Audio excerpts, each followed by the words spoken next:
Hello students, welcome to Rishan Servitech. I am Ashish Singh, a science teacher, or I hope you are fine. And we are going to study about the first part of your first chapter, which name is crop production and management. Students, this is the first part, and according to the strategy of this chapter, we are going to complete this chapter in two part or in two session. After this, we have to study about the first part. प्यारे बच्चों, जैसा कि आपको हम बताएं कि ये हमारा साइंस बुक का फर्स्ट जो चैप्टर है क्रॉप प्रोडक्शन एंड मैनेजमेंट, उसका ये फर्स्ट पार्ट है। ठीक है प्यारे बच्चों, ये जो हमारा फर्स्ट पार्ट है, इस पार्ट के बाद हम लोग एक पार्ट और पढ़ेंगे और उस पार्ट में जाके हम लोग इस अपने चैप्टर के कंप्लीट एक्सप्लेनेशन को, कंसेप्ट को ख़त्म करेंगे। ये जो हमारा चैप्टर है जिसका नाम है क्रॉप प्रोडक्शन एंड मैनेजमेंट, ये बहुत ही मज़ेदार चैप्टर है, बहुत ही इंटरेस्टिंग चैप्टर है। इसमें वो सारी बातें आपको हम बताएंगे जो आपको एक गांव में ले जाके एक किसान के सारे तरीके से क्या कराएगा, आपको रूबरू कराएगा। आपको हम वर्चुअली ये आपको दिखाने की कोशिश करेंगे कि एक अनाज को कैसे हम क्या करते हैं, जन्म देते हैं। एक अनाज जो है वो खाने योग्य बन के हमारे घर में आता है, ठीक है, तो वो कैसे आता है, यानी एक बीज से लेके, एक सीड से लेके और एक खाने योग्य तरीके तक उसका जो सफर है, उसका जो जर्नी है, उसमें किसान को क्या क्या करना पड़ता है, फार्मर को कौन कौन से प्रैक्टिसेस को करने पड़ते हैं, कौन कौन से आपके इंस्ट्रूमेंट्स यूज होते हैं, कौन कौन से टूल्स यूज होते हैं, ये सारी चीजें हम इस चैप्टर में पढ़ेंगे। और यही कारण है कि ये चैप्टर बहुत ही मजेदार होने जा रहा है, बहुत ही इंटरेस्टिंग होने जा रहा है, क्योंकि इनमें बहुत सारे ऐसे बच्चे होंगे जो रात को रोटी तो खा रहे होंगे, इतना पता है कि वो रोटी आटे से बना है, लेकिन अब उस आटा आपके घर तक आया तो वो आटा कितना जर्नी करके आया है। कभी वो आटा एक गेहूं का बीज था, गेहूं नहीं था ना, गेहूं का क्या था, बीज था। अब वो गेहूं का बीज खेत में गया, खेत में उसको अच्छे से लगाया गया, उसको पानी दिया गया, उसको खाद दिया गया, उसको कुछ दिनों तक छोड़ा गया, फिर उसको काटा गया, अच्छे से उसको क्या किया गया, स्टोर किया गया, फिर वो मार्केट में आया, फिर वो आपके घर में आया, फिर वो क्या हुआ, आपका आटे में कन्वर्ट हुआ, फिर उससे आपका रोटी बना। इस कंप्लीट जर्नी को हम लोग हर एक तरह के ग्रेन्स के, हर एक तरह के क्रॉप्स के इस कंप्लीट जर्नी को हम इस चैप्टर में जानेंगे बाबू। तो आइए हम लोग अच्छे से एनर्जी के साथ, एक बहुत बेहतरीन एनर्जी के साथ हम लोग इस चैप्टर को स्टार्ट करते हैं, इस चैप्टर के फर्स्ट पार्ट को स्टार्ट करते हैं।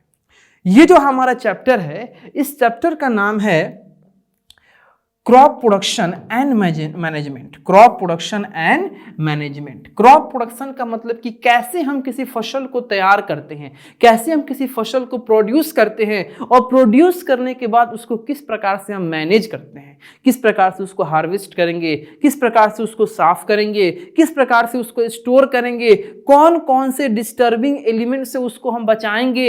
ये सारी चीजें हम लोग इस चैप्टर में, इस पार्ट में जानने का प्रयास करेंगे और जानेंगे। ठीक है, तो क्रॉप प्रोडक्शन यानी कि कैसे हम किसी फसल को प्रोड्यूस करते हैं और प्रोड्यूस करने के बाद उसके रख रखाव को, या उस क्रॉप को, उस ग्रेन्स को किस प्रकार से हम क्या करते हैं, मैनेज करते हैं, इसके बारे में हमको समझना है। तो अब चलते हैं, हम ये देखते हैं कि हम इसमें आपका बेसिकली किस किस तरह के चीजों को, कौन कौन से टॉपिक को पढ़ेंगे। तो सबसे पहले तो हम लोग पढ़ेंगे अपने क्रॉप के सीजन को, यानी कि वेदर के अकॉर्डिंग, क्लाइमेटिक कंडीशन के अकॉर्डिंग हम लोग क्रॉप को कितने टाइप्स में डिवाइड करते हैं और उन क्रॉप्स का क्या इंपॉर्टेंस होता है। फिर हम लोग पढ़ेंगे बेसिक एग्रीकल्चरल प्रैक्टिसेस पे, यानी कि अगर कोई भी किसान किसी खास प्रकार के प्लांट को या क्रॉप को क्या करता है, बोता है, बोने के बाद उसको क्या करता है, तैयार करता है, काटता है, घर तक लाता है, तो इस कंप्लीट जर्नी में कौन कौन से एक्टिविटी को वो किसान करता है, उसको हम लोग इस बेसिक एग्रीकल्चरल एक्टिविटीज में, प्रैक्टिसेस में पढ़ेंगे। और उसके बाद हम लोग जानेंगे कि एनिमल्स आपके फूड के सोर्स कैसे हैं, ठीक है, या उन फूड के सोर्स के चलते हम लोग उस एनिमल्स को क्यों क्या करते हैं, डोमेस्टिकेट करते हैं, उस एनिमल्स को क्यों हम लोग पालते हैं। ठीक है, ये इन सब चीजों के बारे में पढ़ेंगे। सबसे पहले हम लोग बात करेंगे क्रॉप होता क्या है। ठीक है, क्रॉप होता क्या है और इस क्रॉप के सीजन के अकॉर्डिंग क्रॉप कितने प्रकार के होते हैं। तो देखिए, क्रॉप क्या होता है? तो जब किसी खास प्रकार के प्लांट को, आप किसी खास प्रकार के पौधे को, किसी खास प्रकार के प्लांट को बहुत ही ज्यादा स्केल पे, बहुत ही ह्यूज एरिया पे, बहुत ही ज्यादा मास पे, यानी कि बहुत ही ज्यादा संख्या में आप कल्टीवेट करते हो, ग्रो करते हो, सोन करते हो, इसी प्रैक्टिस को, इसी का आपकी ह्यूज कलेक्शन को हम लोग क्या कहते हैं? फसल कहते हैं, यानी कि क्रॉप कहते हैं।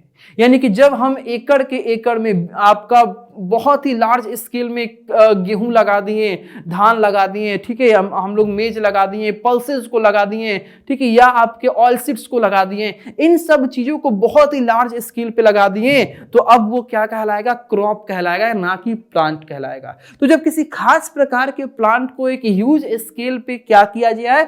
कल्टीवेट किया जाए अपने ग्रेन्स के लिए या हम लोग किसी भी पर्पस के लिए, तो उसको हम लोग क्या कहते हैं? क्रॉप कहते हैं। अब देखिए, ये जो क्रॉप होते हैं, इस क्रॉप का रिक्वायरमेंट जो होता है, इस रिक्वायरमेंट के बेसिस पे इस क्रॉप को हम लोग एज ए सीजन दो प्रकार में डिवाइड करते हैं। एक आपका होता है कि ऐसे क्रॉप जिनको प्लेंटी ऑफ वाटर, यानी बहुत ज्यादा मात्रा में वाटर की जरूरत होती है, और दूसरा होता है कि ऐसे क्रॉप जिनको वाटर का जरूरत ज्यादा मात्रा में नहीं होता है, लेस वाटर रिक्वायरमेंट होता है। एक आपका होता है हाई वाटर रिक्वायरमेंट और एक होता है लेस वाटर रिक्वायरमेंट। तो जो हाई वाटर रिक्वायरमेंट वाले क्रॉप होते हैं उनको हम लोग खरीफ क्रॉप कहते हैं। क्या बोलते हैं? खरीफ क्रॉप। और जो आपके लेस वाटर रिक्वायरमेंट वाले क्रॉप होते हैं उनको हम लोग रबी क्रॉप कहते हैं। अगर हम खरीफ क्रॉप और रबी क्रॉप में डिफरेंस का बात करें, तो ऐसे क्रॉप जो अक्टूबर और नवंबर के महीने में बोए जाएं, लगाए जाए, और मार्च और अप्रैल के महीने में उनका कटाई हो या काटे जाएं, ठीक है, ऐसे क्रॉप जो अक्टूबर या नवंबर के महीने में बोए जाएं और मार्च अप्रैल के महीने में काटे जाएं, इस तरह के क्रॉप को हम लोग रबी क्रॉप कहते हैं। और खरीफ क्रॉप जब ये मार्च अप्रैल के महीने में कट जाता है, उसके बाद जो वर्षा होती है, तो वर्षा के पानी के बाद जून जुलाई के महीने में इस खरीफ क्रॉप को लगाया जाता है और सितंबर अक्टूबर के महीने में इस को काटा जाता है। अब समझिए कि जो हमारा वर्षा ऋतु है, जुलाई अगस्त सितंबर, इस जुलाई अगस्त सितंबर में हमारा ये खरीफ क्रॉप लगा हुआ होता है फील्ड में। इसका मतलब कि डायरेक्ट आपको पता चल गया कि इस खरीफ क्रॉप को पानी का मात्रा ज्यादा रिक्वायर्ड है और इस रबी क्रॉप को आपका कम मात्रा में पानी रिक्वायर्ड है, ठीक है। अब चूंकि आपका रबी क्रॉप का जो जर्नी है वो अक्टूबर नवंबर से स्टार्ट होकर मार्च अप्रैल तक चलता है, और अक्टूबर नवंबर से लेके और फरवरी मार्च तक का जो मंथ होता है ये विंटर होता है, इसलिए हम लोग रबी क्रॉप को विंटर क्रॉप के भी नाम से जानते हैं और खरीफ क्रॉप को हम लोग समर क्रॉप के नाम से जानते हैं, ठीक है। अब जो हमारा रबी क्रॉप है ये आपका मॉनसून पे डिपेंड नहीं करता है। तो मॉनसून पे डिपेंड इसलिए नहीं करता है क्योंकि इसको वाटर का रिक्वायरमेंट बहुत कम होता है, और खरीफ क्रॉप मॉनसून पे डिपेंड करता है क्योंकि इसको वाटर का रिक्वायरमेंट बहुत ज्यादा होता है। अब कुछ एग्जांपल्स का हम बात करें तो वीट का मतलब गेहूं का जो खेती है, गेहूं का जो आपका एग्रीकल्चर होता है, ये आपका अक्टूबर नवंबर के महीने में, और इसका जो हार्वेस्टिंग होता है मार्च अप्रैल के महीने में होता है।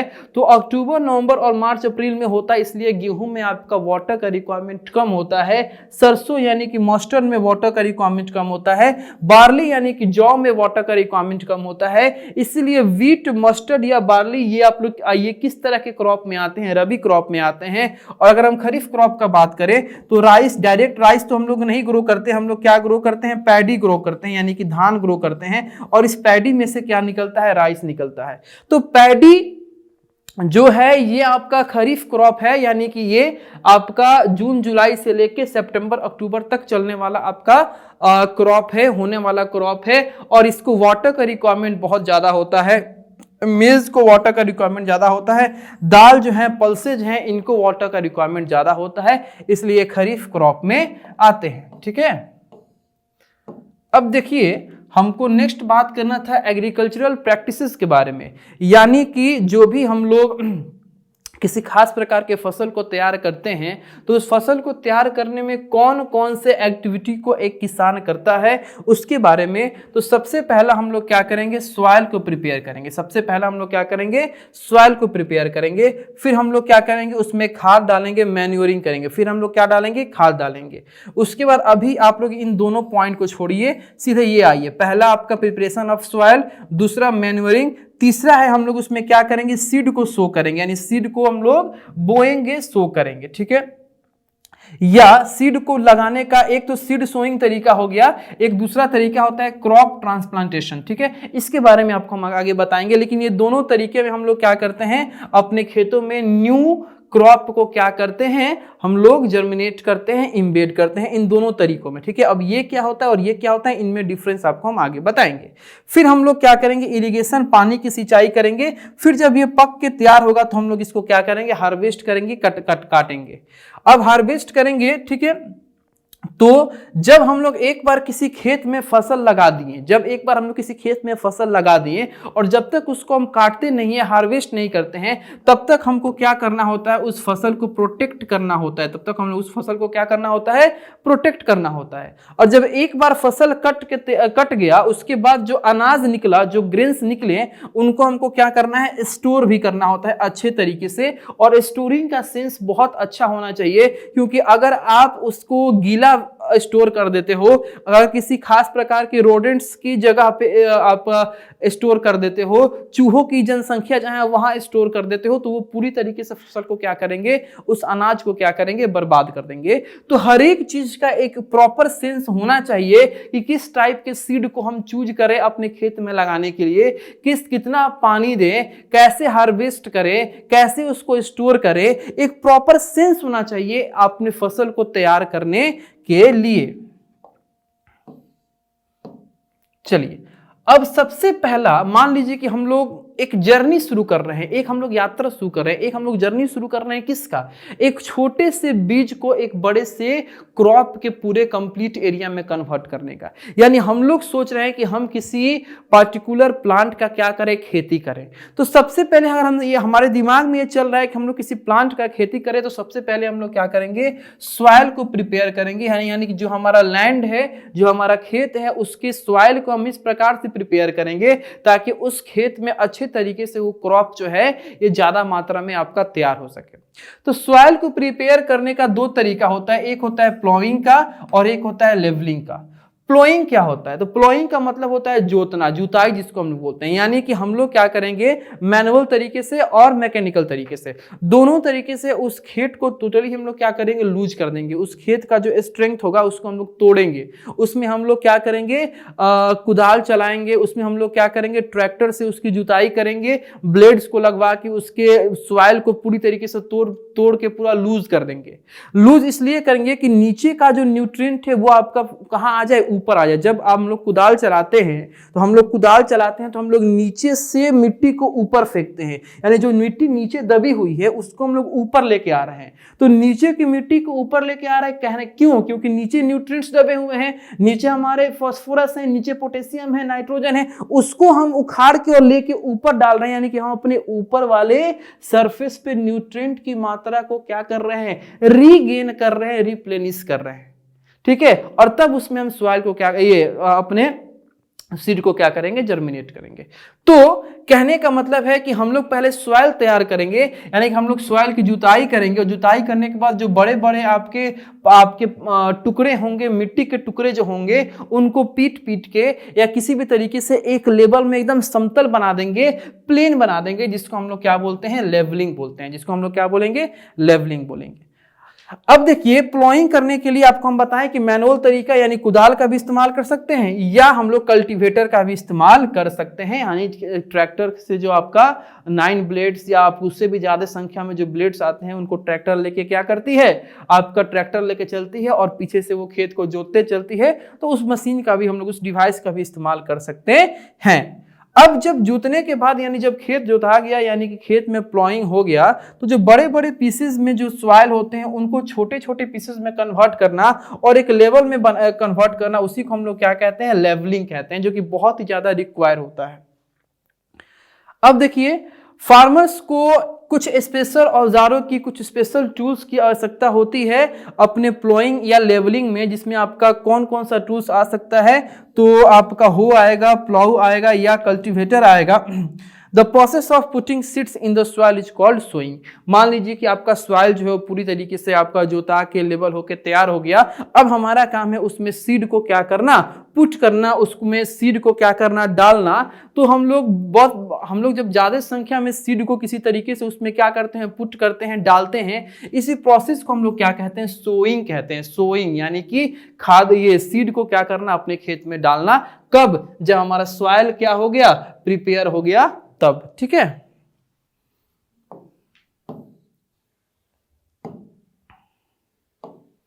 अब देखिए, अब हमको जानना है कि किसी सीड को सोइंग करने के वक्त या किसी सीड को सो करने के वक्त किस किस बातों को एक किसान को हमेशा ध्यान में रखना चाहिए।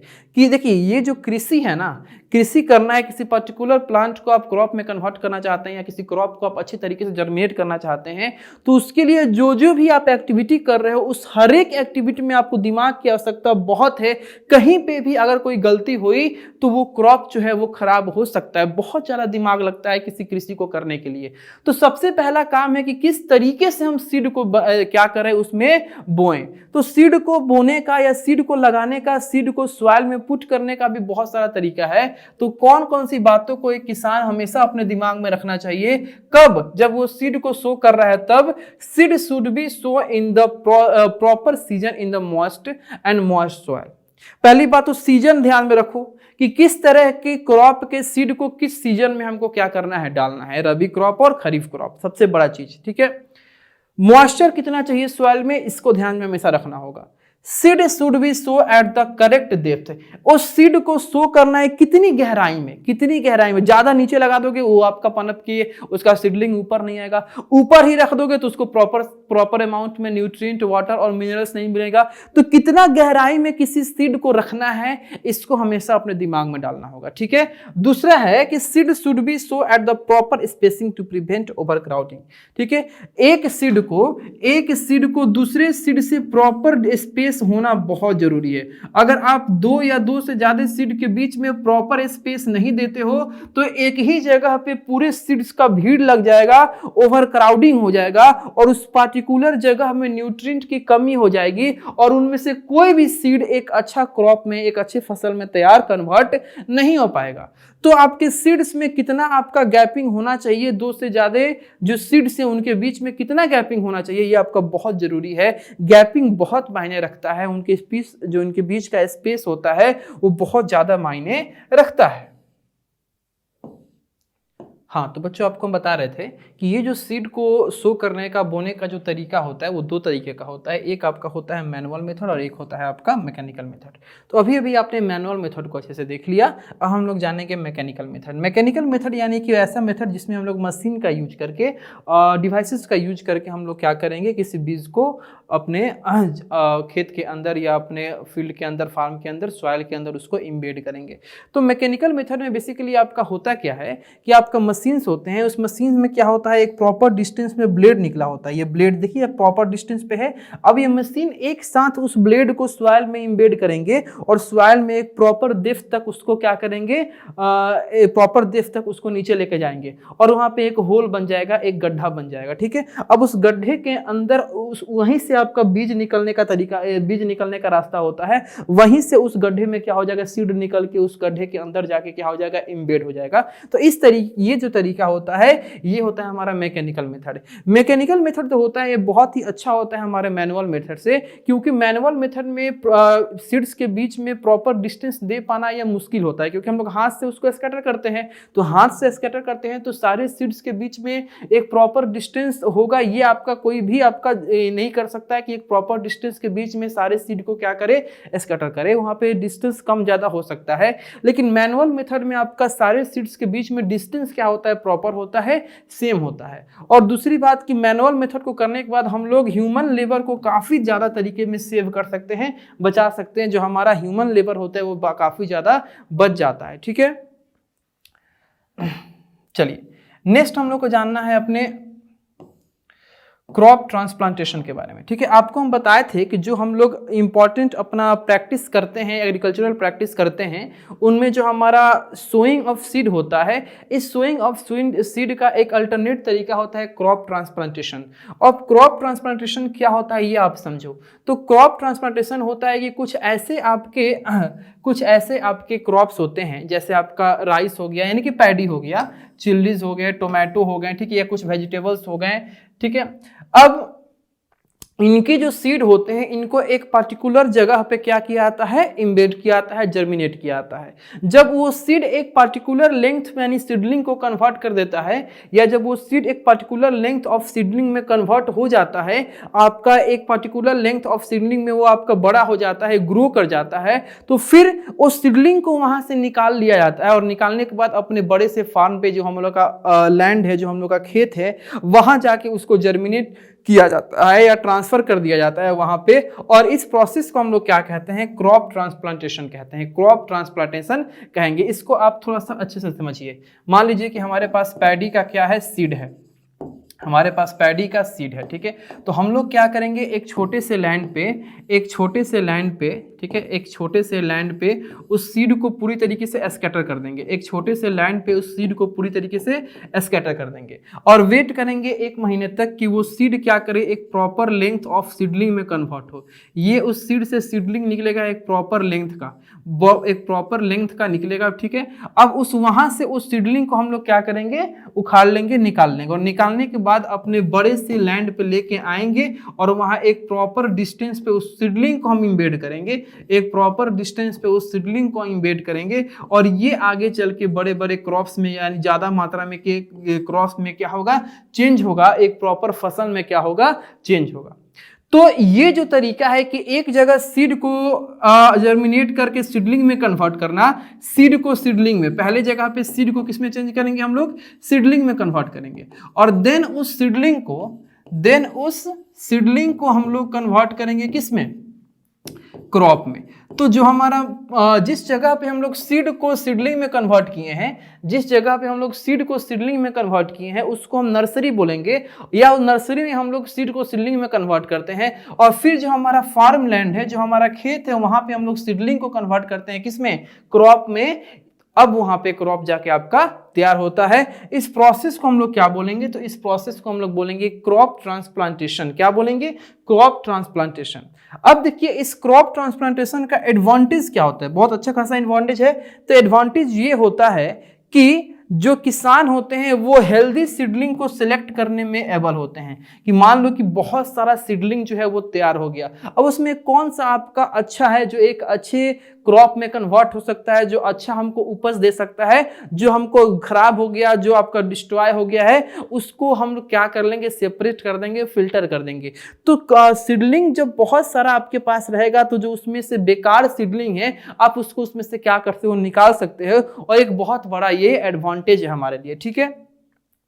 दूसरी बात, चूंकि हमको अब सीड को ये नहीं करना है, आपका स्कैटर नहीं करना है, हमको सीडलिंग को क्या करना है, खुद से जाके उसको इम्बेड करना है। तो जब हमको खुद से जाके इम्बेड करना है, तो हम सारे सीडलिंग को एक प्रॉपर डिस्टेंस पे क्या कर सकते हैं, इम्बेड कर सकते हैं। तो प्रॉपर डिस्टेंस मेंटेन कर सकते हैं हम दो सीडलिंग के बीच में, ठीक है। अब देखिए, The proper yields increases as unhealthy plants are sorted out। अगर आप सीडलिंग में से ही जो बेकार हमारा सीडलिंग है उसको हटा के उस जगह पे हेल्दी सीडलिंग को लगाते हैं, तो जब वो क्रॉप में तैयार होगा तो हमको बहुत ही अच्छा फसल, बहुत ही अच्छा उपज देगा, बहुत ही अच्छा अमाउंट में अनाज जो है उस खेत से, उस फार्म से जो होगा वो बाहर निकलेगा, ठीक है। तो ये एक फायदा है किसका, क्रॉप ट्रांसप्लांटेशन का। अब देखिए, क्रॉप ट्रांसप्लांटेशन यानी कि आपने या तो डायरेक्ट सीड के माध्यम से सीड को खेत में सोइंग कर दिया, या आपने क्रॉप ट्रांसप्लांटेशन के माध्यम से सीडलिंग को इम्बेड कर दिया किसमें, खेत में। यानी किसी भी तरीका से आपने अपने नए से सेल को, जो आपका एक कन्वर्ट होगा प्रॉपर क्रॉप में, एक न्यू बेसिक यूनिट को अपने खेत में डाल दिया है। अब उसको तैयार होना है, तो अब अगर आपने उस न्यू बेसिक यूनिट को खेत में डाल दिया है, उसको तैयार होना है, तो उसके बाद आपका काम होता है कि अब उसको आप क्या दीजिए, एक इंपॉर्टेंट रिक्वायर्ड, आप उसको क्या दो, कंडीशन दो जो उसको ग्रो करने में रिक्वायर्ड हो। तो सबसे पहला आता है आपका क्या, तो मैन्योर को ऐड करना, खाद को ऐड करना, ठीक है। अब खाद मैन्योर को ऐड करने के प्रोसेस को हम क्या कहते हैं, मैन्योरिंग करेंगे। क्या बोलेंगे, मैन्योरिंग यानी कि एक ऐसा प्रोसेस जिसमें हम लोग अपने खेत में, अपने फार्म में, अपने सीडलिंग में, अपने सीड में किसको ऐड करेंगे, मैन्योर को ऐड करेंगे, ठीक है। अब मैन्योर होता क्या है, तो मैन्योर आपका एक ऐसा ऑर्गेनिक सब्सटेंस का मतलब कि जिसको हम लोग कहां से निकाले, तो जिसको हम लोग एनिमल प्रोडक्ट से निकाले या प्लांट प्रोडक्ट से। तो एनिमल प्रोडक्ट या प्लांट प्रोडक्ट से निकला हुआ जो सब्सटेंस होता है उसको हम लोग ऑर्गेनिक सब्सटेंस कहते हैं।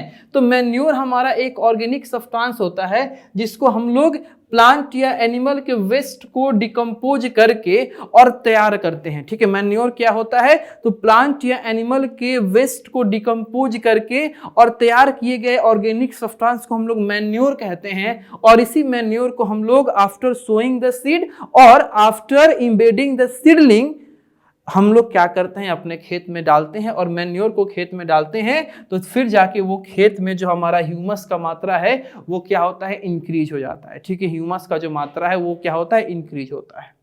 अब ये मैन्योर कितने तरह के होते हैं, ठीक है। तो देखो जो मैन्योर है आपका, ये आपका तरीका बांटा जाता है इनकी प्रिपरेशन करने के तरीकों पे, मेथड पे। तो जो आपका फार्म यार्ड है, ठीक है, तो फार्म यार्ड मैन्योर पहला तरीका होता है फार्म यार्ड मैन्योर, दूसरा होता है ग्रीन मैन्योर, तीसरा क्या होता है, कंपोस्ट, ठीक है। पहला क्या होगा, फार्म यार्ड मैन्योर का जो 3 तरीका है उसमें सबसे पहला हमारा होता है फार्म यार्ड मैन्योर, दूसरा होता है ग्रीन मैन्योर और तीसरा होगा आपका कंपोस्ट, जिसको आप लोग क्लास 6-7 में भी पढ़े हुए हो कंपोस्ट को, ठीक है। तो farmyard manure, green manure और तीसरा है कंपोस्ट।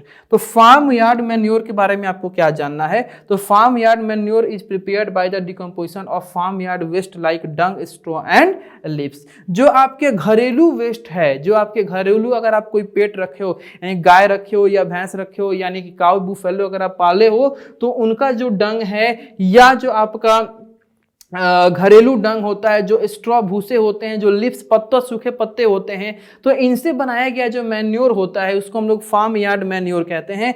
दूसरा होता है ग्रीन मैन्योर। तो green manure is prepared by the decomposition of green plant which are ploughed along with the soil. तो अगर मान लीजिए कि आपके खेतों में हरे हरे पत्ते आके क्या है, पूरी तरीके से गिरे हुए हैं, आप उस पत्ते के साथ उसमें उस खेत को जोतवा दिए हो, उस खेत में जुताई करा दिए हो, तो वो जो ग्रीन लिप्स है, जो ग्रीन आपका पत्ता है, वो आपका जिस मैन्योर में कन्वर्ट होगा उसी खेत में, उस मैन्योर को हम लोग कहते हैं ग्रीन मैन्योर। तीसरा होता है कंपोस्ट। कंपोस्ट को आप कैसे प्रिपेयर करते हो, हम सभी लोग जानते हैं कि जो हमारा ऑर्गेनिक वेस्ट होता है, जो हमारा वेजिटेबल का वेस्ट है, जो हमारे फ्रूट का वेस्ट है, यानी कि जो हमारा किचन का वेस्ट है, उस किचन के वेस्ट को एक बड़े से गड्ढे में स्टोर करके उसके अंदर कुछ अर्थवर्म्स को डाल के, रेडवर्म्स को डाल के कुछ दिनों तक छोड़ते हैं। और छोड़ने के बाद वो सारा वेस्ट जो है वो एक मैन्योर में कन्वर्ट होता है। उसी मैन्योर को हम लोग कंपोस्ट कहते हैं। और उस कंपोस्ट को हम क्या करते हैं, जाके अपने खेत में डालते हैं। तो ये हमारे मैन्योर का तीसरा टाइप था, कौन सा, कंपोस्ट, ठीक है। अब चलिए उसके बाद हम लोग आते हैं फर्टिलाइजर पे। तो बच्चों आपको बता रहे थे कि फर्टिलाइजर क्या होता है। तो फर्टिलाइजर हमारा एक ऐसा केमिकल कंपाउंड होता है जिसका मैन्युफैक्चर हम फैक्ट्रीज में करते हैं। और फैक्ट्रीज में करते हैं किसके लिए, एक खास प्रकार के न्यूट्रिएंट को क्या करने के लिए, प्रोवाइड करने के लिए उस सॉइल में। अब कौन सा न्यूट्रिएंट वो हो सकता है, तो वो खास प्रकार में फास्फोरस का मात्रा हो सकता है, पोटेशियम का मात्रा हो सकता है, ठीक है, या नाइट्रोजन का मात्रा हो सकता है। तो एक खास प्रकार के न्यूट्रिएंट को सॉइल में प्रोवाइड कराने के लिए हम लोग फैक्ट्रीज में कुछ केमिकल कंपाउंड्स का मैन्युफैक्चरिंग करते हैं। उसी केमिकल कंपाउंड्स को हम लोग क्या कहते हैं, फर्टिलाइजर्स कहते हैं। समझिएगा, फैक्ट्री से बनाया गया जो केमिकल कंपाउंड है, जो सिर्फ और सिर्फ किसी खास प्रकार के न्यूट्रिएंट को ही खेत में क्या करेगा, प्रोवाइड कराएगा, उसको हम लोग फर्टिलाइजर कहेंगे। और हमारे घर के कचरे से, हमारे घर के वेस्ट से, डंग से, ठीक है, किचन के कचरे से, इन सब चीजों से, ग्रीन पत्तों से जो आपका बनाया गया मैन्योर होता है, जिसमें खास प्रकार का न्यूट्रिएंट तो नहीं होता है, ओवरऑल सारे न्यूट्रिएंट पाए जाते हैं, उनको हम लोग मैन्योर कहते हैं। और ये फैक्ट्रीज वाले को हम क्या कहते हैं, फर्टिलाइजर कहते हैं। तुरंत हम इनके बीच में क्या देखने वाले हैं,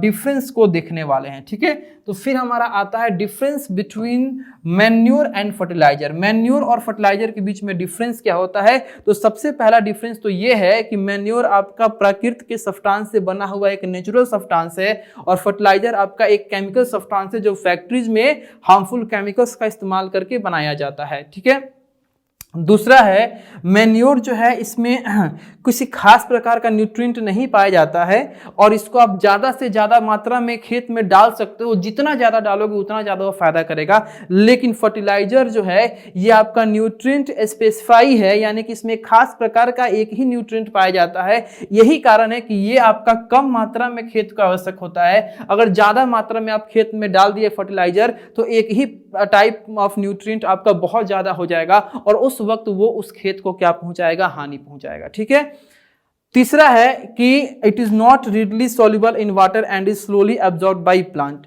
मैन्योर जो है ये आपका पानी में आसानी से सॉल्युबल नहीं होता है, इसीलिए ये धीरे धीरे आपका प्लांट इसको क्या करते हैं, एब्जॉर्ब करते हैं। लेकिन फर्टिलाइजर जो है ये आसानी से वाटर में सॉल्युबल हो जाता है, इसलिए प्लांट जो है आपका प्लांट जो है इसको आसानी से क्या कर सकते हैं, एब्जॉर्ब कर सकते हैं। ठीक है, क्योंकि वाटर में जो सॉल्युबल होगा उसी को ना प्लांट आसानी से एब्जॉर्ब करेगा, क्योंकि प्लांट वाटर सॉल्युबल मटेरियल्स को ही एब्जॉर्ब करते हैं। तो चूंकि ये आपका जल्दी क्या होता है, सॉल्युबल नहीं होता है, सॉल्युबल नहीं होता है तो ये प्लांट इसको जल्दी आप एब्जॉर्ब नहीं कर पाता है प्लांट। और फर्टिलाइजर जो है वो आपका बहुत जल्दी सॉल्युबल हो जाता है, इसलिए फर्टिलाइजर को एक प्लांट बहुत जल्दी एब्जॉर्ब कर लेता है। ठीक है, अगला है कि अगर फर्टिलाइजर इतना हमारे लिए हानिकारक है, अगर एक्सेस मात्रा में हो गया तो पॉइजन का काम भी कर सकता है, हमारे क्रॉप्स को डिस्ट्रॉय भी कर सकता है। तो सर क्या ऐसा तरीका नहीं है कि या तो हम मैन्योर का इस्तेमाल करें या फर्टिलाइजर का इस्तेमाल ना करके किसी अल्टरनेटिव मेथड का इस्तेमाल करें ताकि हमारे जो सॉइल है उसमें न्यूट्रिएंट का मात्रा खत्म ना हो, प्रॉपर अमाउंट में हो। क्योंकि अगर फर्टिलाइजर का हम इस्तेमाल कर रहे हैं तो जाहिर सी बात है हम इसीलिए ना कर रहे हैं कि हमारे खेत में न्यूट्रिएंट खत्म हो गया है, पोटेशियम खत्म हो गया है, हमारे खेत में फास्फोरस का मात्रा नहीं है, उसी के मात्रा को दोबारा रिचार्ज करने के लिए हम लोग एक खास प्रकार की फर्टिलाइजर को डालते हैं। तो फर्टिलाइजर अगर हमारे क्रॉप्स के लिए हानिकारक है, हमारे लिए हानिकारक है, तो हम फर्टिलाइजर का दूसरा तरीका क्या अपना सकते हैं कि फर्टिलाइजर को ना डालें और हमारे खेत में न्यूट्रिएंट की मात्रा जो है वो रिचार्ज होते रहे, बनी रहे। तो दूसरा तरीका है, पहला है आपका है फील्ड फैलो। उस दूसरे तरीके में सबसे पहला हम क्या कर सकते हैं, फील्ड फैलो, यानी this involves living the land free from one और more season to regain nutrient. यानी कि आप अपने खेत में अगर एक बार खेती किए तो दूसरी बार उसको छोड़ दो, ऐसे ही उसमें कुछ आपका दोबारा खेती ना करो ताकि वो न्यूट्रिएंट को क्या करे, रीगेन कर ले, दोबारा वो न्यूट्रिएंट को वर्षा होए, बारिश होगी तो आपका ऊपर से जो मिनरल्स है वो नीचे आएंगे और नीचे आएंगे तो दोबारा उस आपके सॉइल में क्या होगा, वो जो मिनरल्स होंगे वो रिचार्ज या रिप्लेनिश हो जाएंगे। ठीक है, तो ये पहले ये इस तरीके से भी आप फर्टिलाइजर का यूज करने से बच सकते हो। दूसरा है क्रॉप रोटेशन। ठीक है, it is the practice of growing a series of different type of crop in the same area in the sequential season. आप एक खास प्रकार के खेत में एक ही तरह के क्रॉप को ना डालो, क्योंकि अगर आप एक ही तरह के क्रॉप को हर एक सीजन में क्या करोगे, जर्मिनेट करोगे, तो वो तो अपना पार्टिकुलर न्यूट्रिएंट को लेता रहेगा। अब लेता रहेगा तो पार्टिकुलर न्यूट्रिएंट की कमी तो जाहिर सी बात है कि उस जगह पे उस सॉइल में हो ही जाएगी। तो आप क्या करो, क्रॉप को रोटेट करते रहो, अलग अलग तरह के क्रॉप को एक पर्टिकुलर लैंड में क्या करो, जर्मिनेट करो। इससे सारा न्यूट्रिएंट रिप्लेनिश होते रहेंगे और बैलेंस्ड अमाउंट में होंगे, कोई न्यूट्रिएंट आपका ज्यादा मात्रा में कम नहीं होगा। ठीक है, अगला है मिक्स्ड क्रॉपिंग। समटाइम्स टू और more crops are grow together in the same field called multiple और मिक्स्ड क्रॉपिंग। यानी कि आप ये भी कर सकते हो कि एक बार में दो या दो से ज्यादा क्रॉप्स को एक साथ मिक्स करके और तब खेत में लगा सकते हो। इससे दोनों क्रॉप का जो न्यूट्रिएंट रिक्वायरमेंट है वो अलग अलग है और आपका न्यूट्रिएंट का जो अमाउंट है वो बैलेंस फॉर्म में रह सकता है। ठीक है, जैसे कि आप गेहूं के साथ ये मस्टर्ड को, यानी वीट के साथ मस्टर्ड को, गेहूं के साथ सरसों को क्या कर सकते हो, एक साथ आप उपजा सकते हो। और फार्मर्स लोग, जो किसान भाई लोग होते हैं, वो गेहूं के साथ सरसों को उपजाते हैं। ठीक है, तो उसी को हम लोग क्या बोलेंगे, मिक्स्ड क्रॉपिंग बोलेंगे या मल्टीपल क्रॉपिंग का नाम देंगे। ठीक है, चलिए अब देखिए ये जो हमारा चैप्टर है क्रॉप प्रोडक्शन एंड मैनेजमेंट, इस चैप्टर के एक्सप्लेनेशन को जो कि आपको हम बोले थे 2 पार्ट में कंप्लीट करने के लिए, तो यहाँ पे हमारा पार्ट 1 जो है वो आके खत्म होता है। अब हम आपसे मिलेंगे पार्ट 2 में, और आई होप कि आपको ये एक्सप्लेनेशन जो है, कंसेप्ट जो है अच्छे तरीके से समझ में आए होंगे। तो मिलते हैं आपसे एक नए एनर्जी के साथ सेकंड पार्ट, इसी चैप्टर के सेकंड पार्ट में। तब तक के लिए थैंक यू और मन लगा के पढ़ाई करिए।